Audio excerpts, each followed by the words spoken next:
Whether people want more government or less government, they all want efficient government. Unfortunately, public sector organizations are generally not known for their operational excellence. Recently, however, a small but growing number of public sector organizations around the world have demonstrated that it is possible to dramatically improve performance in a government setting.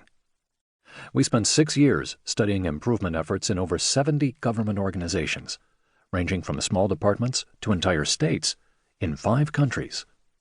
Some were struggling or had already failed. Others were just getting started or had made limited progress in specific areas. But a handful of high performers had developed truly world-class levels of efficiency and service. Our intent was to discover how these high performers had succeeded in transforming themselves, when so much of government is not. To get a sense for the kind of transformation we will be talking about, consider what happened in the Department of Excise and License in the city of Denver. On a hot August day, Stacy Laux walked into the department and immediately knew she had her work cut out for her. The waiting area was crammed with hot and irritated customers, so many that the air conditioning system could not get the temperature below 85 degrees. Laux had just been appointed by Mayor Michael Hancock to head the department, whose 39 employees issued some 48,000 licenses each year. The approximately 80 different types of licenses, most of which required annual renewals, included everything from individual licenses for taxi drivers and merchant security guards to business licenses for restaurants and liquor stores. Laux knew that if nothing was done, the long waits were going to get much worse. The city's booming economy meant that the number of business licenses being issued was expected to double in the next 3 years.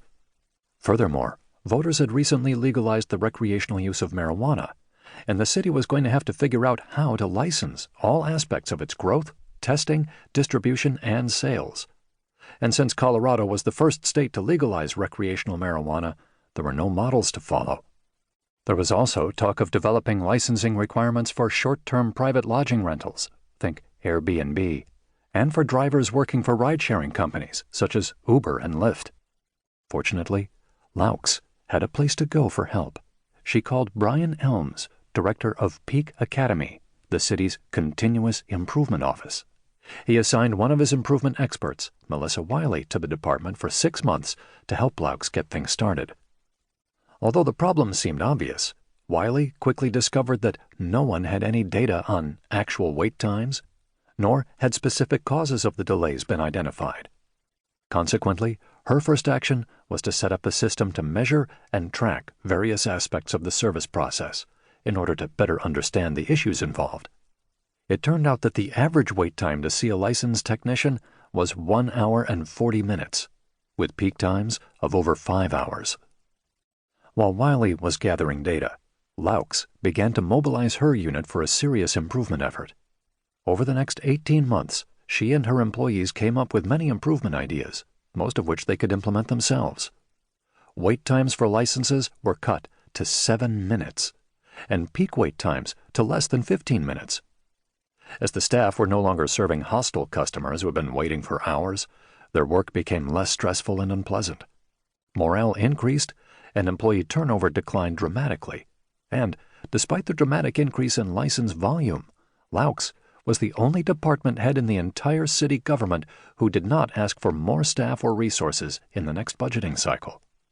On a follow-up visit to Denver licensing several years later, the first thing we noticed was that no one was waiting to be served. And as we shall see, the reduction in wait times was only the beginning of the department's transformation. Rethinking improvement in government operations. There is a long history of attempts to eliminate waste in the public sector. Over the years, a number of prominent national-level commissions have recommended sweeping reorganizations and dramatic policy changes aimed at streamlining operations and saving money. More on these in the next chapter. Although these one-off efforts did make some progress, they fell far short of what was possible.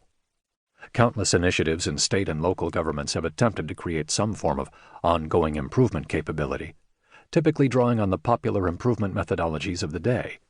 Unfortunately, most of these programs produced only limited results,